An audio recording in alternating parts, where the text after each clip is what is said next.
Good morning, friends. Today I'm picking up a subject fear, the new narrative of existence.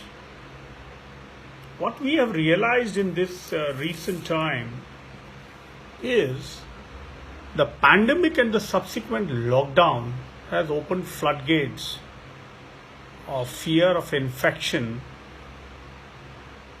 and perceived threat to life, economic scenario going haywire, and the anxiety of being closeted within the four walls of the house for too long. So there are like multiple fears with which we are grappling. Now, when we are talking about this dilemma, the major dilemma that is facing mankind today is life or livelihood. Now, on the one hand, the uncertainty of this virus and the eventual threat to human life is a challenge. So the impetus is on social distancing, hand sanitizing, and mask, etc. But on the contrary, the economy being in shambles, the source of livelihood being channeled, is proving to be a major challenge for the middle class and the marginalized section of the society. Now, the dilemma per se today, if you look in terms of the economy, before I come to the lives, and having hit all sectors of society, certain industries or sectors like travel, hospitality, restaurants, entertainment, event management, sporting activity, and so forth.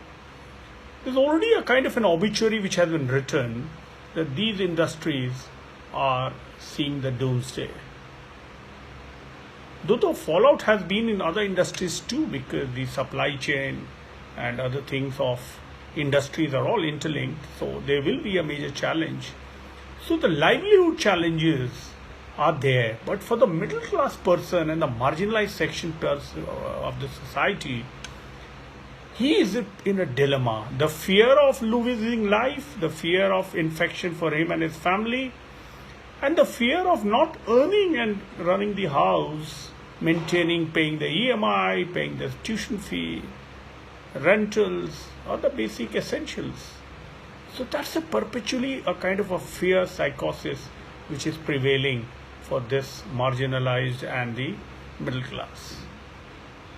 The upper class are also equally paranoid because of the intense news which is inundated through social media and television. They also somehow feel the threat of that infection. On top of it, what has become more acute is certain sector of the society which seems to be more prone and susceptible to get it. And they are the elderly people who are at the age of 60 or 65 and above, and especially those who are suffering from ailments like cardiovascular, diabetes, respiratory issue, cancer, similarly other things. So the situation for them is very precarious because neither they can tread out of the house, nor there is a certainty in terms of how long this deadline of being confined to the house is. And last but not the least, the fear per se of getting the infection is itself so overwhelming and frightening.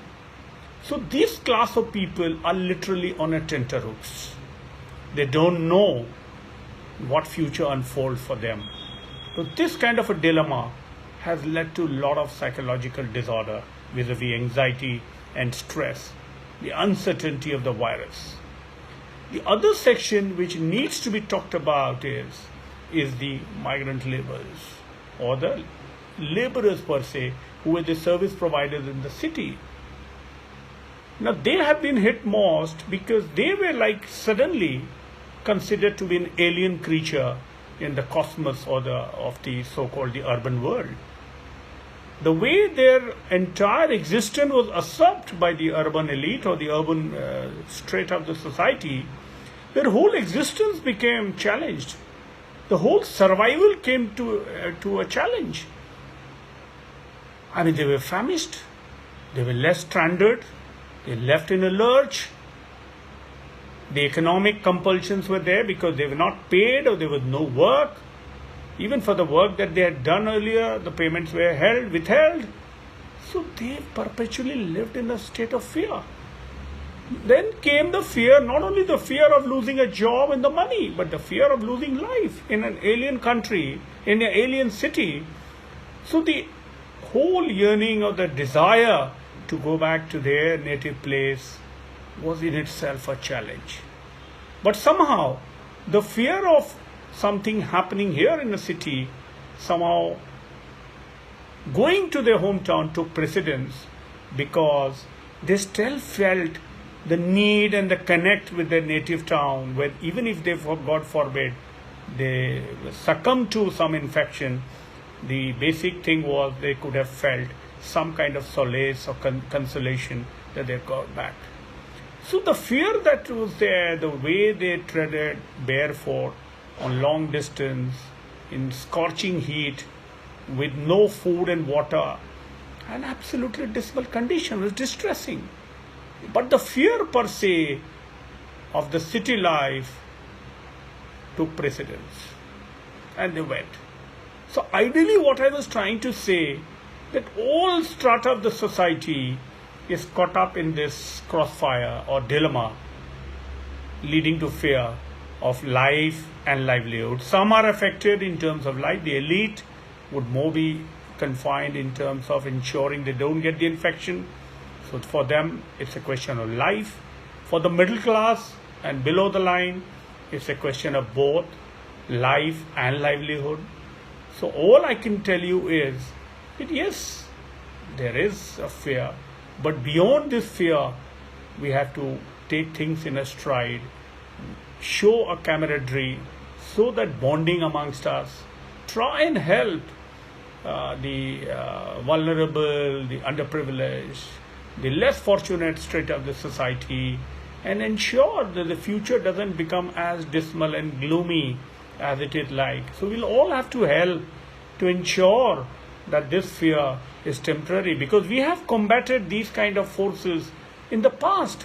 These kind of virals, these kind of epidemics has been in the past, in the form of SARS, in terms of swine, and in terms of the Great Plague, and even in today, if you look in terms of TB, the mortality rate is humongous. 3,000 people more than that are dying every day because of TB. 7,000 people are dying because of hunger.